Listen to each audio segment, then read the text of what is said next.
Hi everyone. ఈరోజు మనం కొత్తిమీర టమాటా పచ్చడి ఎలా చేయాలో చూద్దాం.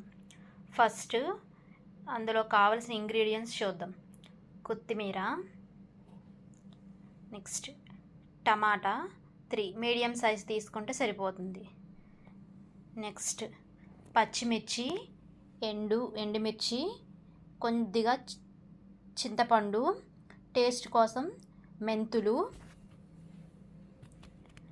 పల్లీలు, వెల్లుల్లిపాయలు, సాల్ట్, జీలకర్ర. ఇప్పుడు మనం ప్రాసెస్ చూసేద్దాం. ఆయిల్ వేడెక్కిన తర్వాత పల్లీలను దోరగా వేయించుకోవాలి. పల్లీలు, జీలకర్ర, మెంతులు వేయించిన తర్వాత ఇలా వస్తాయి. ఇలా దోరగా వేయించుకోవాలి. నెక్స్ట్ ఇప్పుడు మనం ఏం వేయించుకోవాలంటే ఆయిల్లో పచ్చిమిర్చి, ఎండుమిర్చి దోరగా వేయించుకోవాలి. దోరగా వేయించుకోవాలి. కొద్దిగా ఆయిల్ వేసి కొత్తిమీర వేసుకోవాలి.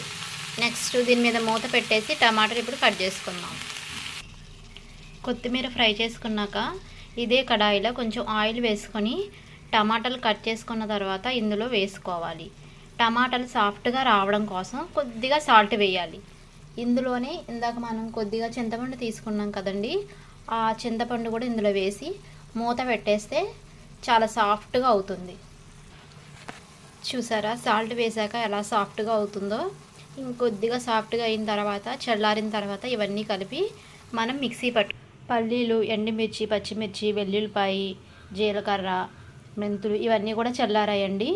ఇవన్నీ ఇప్పుడు మనం మిక్సీ పెట్టుకుందాం. దీని తర్వాత ఇందులోని కొత్తిమీర, టమాటా, చింతపండు, కొద్దిగా సాల్ట్ వేసి మొత్తం అంతా ఒకేసారి గ్రైండ్ చేసుకుంటే మనకెంతో రుచికరమైన కొత్తిమీర పచ్చడి రెడీ. ఎంతో రుచికరమైన టమాటా కొత్తిమీర పచ్చడి రెడీ. ఇది మీరు చపాతీలో కూడా తినవచ్చు, రైస్లో ఇంకా బాగుంటుంది. దీన్ని ఆయిల్ వేసి తాలింపు పెట్టేసుకుంటే ఇంకా చాలా బాగుంటుంది. కానీ నేను ఇలాగే తింటాను, మీకు నచ్చితే తినండి, లేకపోతే తాలింపు పెట్టుకొని తినండి, ఇంకా బాగుంటుంది. Thank you.